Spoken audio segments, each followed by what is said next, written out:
Welcome back to Academics Anonymous. Since you clicked on this video, it's pretty clear that you recognize the importance of choosing the right college major. After all, a wrong choice could leave you with a degree that goes nowhere and a mountain of debt that'll take decades to clear. To avoid this massive mistake, you need to approach your decision with care. In today's video, I'll be providing 10 crucial questions to ask yourself to ensure that you pick the best major for your own personal future success. The first question is, what are my genuine interests and passions? Now, let's not get ahead of ourselves. I'm certainly not suggesting that you rush into the first major that you're passionate about. That could actually be a really stupid move. Passion alone doesn't pay the bills. Unemployment offices are full of passionate young adults who followed their hearts without considering the harsh realities of the job market. This question isn't to help you pick a major that's fun to study. It's to force you to take a good hard look at yourself and face the truth. You need to find a major that not only interests you, but gives you the grit to push through when things inevitably get tough. And they absolutely will. This isn't about chasing dreams blindly. It's about making smart, strategic decisions that will actually get you where you want to be in life. Reflect on what subjects, activities, or topics truly excite you. Then make a list of majors relating to these interests. If you're interested in, say, history, recognize that there aren't many jobs in that field, so perhaps expand your horizons to consider related majors like international relations or political science. The same applies to majors like psychology. Psychology happens to be a very popular major. If you like psychology, perhaps consider majors like neuroscience or consumer behavior-related marketing. There's a famous book by Robert Greene called Mastery that supports this idea. When you pursue something you're genuinely passionate about, you're more likely to stay committed and push through challenges. It's not about enjoyment, it's about endurance. The second question you need to be asking yourself is, what are my strengths and skills? Here's the reality check. Passion is fickle. The flames that drive you today might be ashes tomorrow. But skills and expertise, those stay with you forever. If you have a useful skill set, why not leverage it in college? If you choose a major that you have proven skills in, you're setting yourself up with a competitive advantage. You'll likely perform well academically, which can lead to better grades, more scholarship opportunities, and access to better internships or research positions. Also, in college, you learn that confidence is a major factor that separates those who lead from those who get left behind. Excelling in your major can build confidence, which contributes to success in both academic and professional environments. If you're naturally good at something, you'll find the coursework to be less stressful, reducing your risk of burnout, making the college experience more enjoyable and less overwhelming, which is important for maintaining mental health. Choose a major that plays to your strengths, and you'll be able to build a career that's stable, sustainable, and still standing strong even after your passions change over time. Because when reality hits, and it certainly will, you'll be glad you didn't gamble your future solely to satisfy your momentary feelings. The third question you should ask yourself is, what are the career prospects for this major? Before you commit to a major, research the average salary of people with a degree in your field of interest. See how many people are currently employed in that industry, and if possible, see how many people graduate in that major per year and how successful they are at getting jobs. You could use websites like National Association of Colleges and Employers, PayScale, Glassdoor, LinkedIn Salary, or the Bureau of Labor Statistics to get this kind of information. Keep in mind, some fields offer massive salaries but have very few available positions. This could be a problem in industries that receive a lot of graduates. Another thing you can do is seek out people who majored in the field you're interested in pursuing. See if they're financially and emotionally well off. They can serve as a motivator or as a canary in a coal mine. Or you could do the reverse approach and talk to people who have the exact job you're interested in getting and ask them what they majored in. It might be something you never expected. The fourth question you should ask yourself is, how resilient is this major? We're currently living through a massive technological revolution driven by AI and social media, and it's not going to slow down anytime soon. Majors like journalism are experiencing a one-way ticket to irrelevance since anyone with an iPhone and a YouTube account can become an independent journalist. I also don't expect most English majors to survive in the job market much longer either, since anyone with access to ChatGPT can do in seconds what most English PhDs do in hours. Even the artwork and script of this very video was edited using ChatGPT. It's not wise to compete with an industry that receives monthly updates and exponentially increasing performance. Just saying. If you don't pick a major that can resist innovative disruption, you're essentially setting yourself up to become obsolete. You need to pick something that won't just survive, but thrive in the face of technological change. Something versatile enough to adapt when industries shift or when your interests inevitably change. And if that means getting your hands dirty with a bit of coding or engineering, so be it. Those fields aren't just resistant to disruption, they're leading it. So choose wisely or be prepared to watch your degree become as useful as a typewriter in the age of smartphones. The fifth question you should ask is, what are the potential downsides of this major? Let's say you major in something like nursing, and let's say after graduating you find that you prefer science over healthcare. You still have a few options. You can accept that you chose the wrong major, but stick with nursing anyway. After all, it's still a lucrative job and it pays the bills. Or you can work as a nurse while trying to find ways to transition your career into medical research for a company using the skills that you've obtained during your nursing program. Or you can flat out abandon your nursing career and join a master's program using your nursing degree as proof of a fundamental understanding of biology.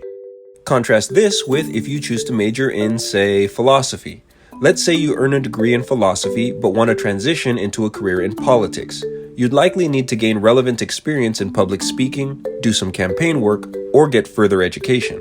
You could also pursue working for political news sources or taking a job working for the local government. The problem is that most of these options don't require a college degree, and for those that do, you'll be forced to compete against people with more relevant experience. You could also consider taking an internship in political science, but again, your degree wouldn't have really been necessary.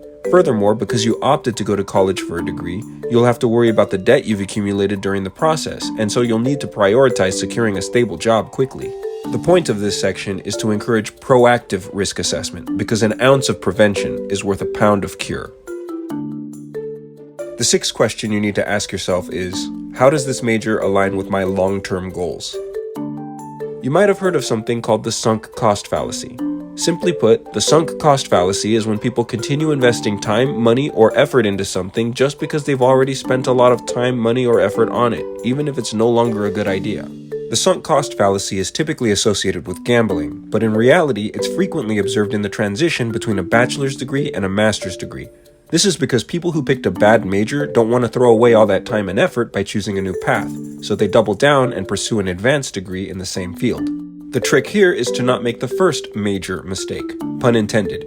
You avoid this by knowing specifically, in detail, what your end goal is. Be rich, retire early, be happy. These goals are not specific enough. Before you spend 4 years researching whatever your college professors tell you to, take 4 hours really reflecting on what you want and constructing a detailed step-by-step plan on how it can be achieved. Then pick the best major that aligns with your specific goal. Notice that question number 6 wasn't, does this major align with my long-term goals? Instead, it was, how does this major align with my long-term goals? The how part makes you take the question more seriously and actually investigate the important and unique aspects of the major that make it the right one for you. Question number 7 is, what are the requirements and commitments of this major? Everyone wants a six-pack until it's time to hit the gym. It's free to want, but success is reserved for those who are willing to pay the price. Cliché, I know, but the point still stands. Simply choosing to major in medicine doesn't make you a doctor. You'd have to dedicate yourself to the field for years, maybe even decades. You'd be missing out on parties, weekends, and countless hours of sleep. You know yourself better than anyone else. Are you really willing to give up these things to pursue your major, whatever it is? You need to familiarize yourself with the requirements for succeeding in your field and know if you have what it takes before you start. Otherwise, you'd just be wasting your time and effort if you choose to start, only to end up deciding it's not for you halfway through. There's no shame in picking an easier major if it's better suited for your personality, your preferences, or your personal circumstances. Just don't forget the lessons from the previous sections. The 8th question you should ask yourself is, how sticky is this major? One great quality about the STEM majors, those being science, technology, engineering, and mathematics, is that their skill set is easily transferable to a variety of other fields. For example, the skills obtained by data science are readily applied in analyzing everything from medical records to customer spending behavior. So this skill would be sought after by a number of different employers. On the other hand, music majors can't readily apply their knowledge to many different industries. If the music industry experiences a hiring drought, or if you find that your passion for music is fading, you can't readily transfer your skills to other fields like graphic design or tourism or anything not directly related to music. I mean, there are options like music therapy, film scoring, or maybe even sound engineer, but these opportunities are few and far between. When you choose your major, be aware of how much flexibility it'll allow. Don't pick something too sticky. If things don't work out, make sure your major offers a reasonable escape plan. The 9th question you should ask is, what level of education does this major require for me to reach my ultimate goals? It's important to map out your path all the way to the end goal before you start, and be aware that some journeys take longer than others. Some majors offer bachelor's degrees that only serve as checkpoints before you need to pursue further education. In the 1990s, a bachelor's degree in almost any field was sufficient to be successful in that field. Unfortunately, this is far from the case nowadays. Even some STEM majors like biology require advanced degrees and specialization to serve as clear proof of skill. Many people pursue a bachelor's degree in biology because they plan on becoming doctors without realizing how tough and competitive that plan is. They believe that they can fall back on their bachelor's in biology and still have many lucrative career options after the fact. Unfortunately, they don't research this detail beforehand, and then they get hit with the sobering reality that they still need another 2 to 4 more years of further education to be successful in their field. And this leads to the next question. The 10th question you should ask yourself is, how long does it take to graduate from this major, and how might that reflect on the tuition fees? Let me be clear when I say that student debt is no joke. You can't escape paying it back after you borrow it. Some majors cost more than others, in terms of semester tuition fees, as well as the duration of study to obtain a degree, as well as the level of advanced education you need to reach to become valuable. Each semester costs not only tuition, but opportunity cost. Hypothetically, let's say you want to earn a computer science degree for $5,000 per semester. After 2 semesters per year for 4 years, that comes to $40,000 for a bachelor's degree that should be sufficient to open numerous career opportunities. Now let's say you want to earn a business degree also for $5,000 per semester. Similar to the computer science degree, after 2 semesters per year for 4 years, that comes to $40,000 for a bachelor's degree. However, a business degree alone won't open too many doors. You'd likely have to pursue an MBA. That would be another $10,000 per semester for 4 semesters. When added to the cost of the bachelor's degree, that comes to $80,000 over the course of 6 years. But on the bright side, the return on investment for an MBA is pretty high. Now let's say you're thinking about earning a biology degree for close to $5,000 per semester. Be aware, to be competitive in this industry, in most cases you need a PhD. That means closer to $100,000 over the course of approximately 10 years. Now, consider the amount of money you would make if instead of pursuing a college degree, you simply secured a standard 9-to-5 job. The money you'd save during this time and the potential promotions you receive are your opportunity cost. A lot of people give up their 20s and 30s, sacrificing their youth, their opportunities to start families, and sometimes their mental health just to finally finish their education in hundreds of thousands of dollars of debt and in a poor job market. Every degree path has its own opportunity costs. It's your responsibility to weigh the costs and benefits before choosing a major. Otherwise, you may find that the opportunities lost outweighed the benefits of your degree. And since I'm in a generous mood, I'll give you a bonus question. Question number 11. Does this major teach applicable skills that can be performed from anywhere, meaning not dependent on a facility or hyper-specialized equipment? As a general rule of thumb, the bigger the technological equipment required to perform your skill, the more limited the use cases. This doesn't mean that the skill would be less valuable or less in demand, it just means that there would be fewer places the skill could be applied. For example, if you're skilled at, let's say, maintaining aquarium tanks for whales or other large aquatic animals, that's a pretty specialized, highly skilled job. However, if something happens to that company or that position closes for whatever reason, the nearest job opportunity that requires that particular set of skills might be on the other side of the country, if another position even exists. This is actually the case for many scientists who require hyper-specialized microscopes or medical equipment not found in every lab or hospital. While highly skilled, these scientists may be limited to the equipment available at their given facility.